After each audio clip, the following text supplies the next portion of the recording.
আসসালামু আলাইকুম রহমতুল্লাহ বরকাত। প্রিয় মিরসরাইবাসী, যে আমি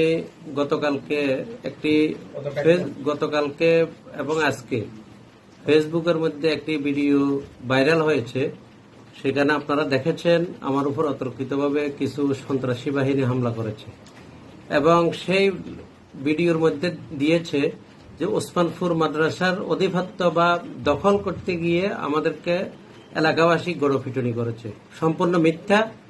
এবং সেখানে 2017 সালে মাদ্রাসার যিনি প্রতিষ্ঠাতা মাহবুবুর রহমান সাহেব, উনাকে তৎকালীন সরকার দলীয় কিছু লোক অন্যায়ভাবে মাদ্রাসা থেকে বাহির করে দেন, কোন সুর আর পরামর্শ ছাড়া, ওলামা ইকরামের পরামর্শ ছাড়া।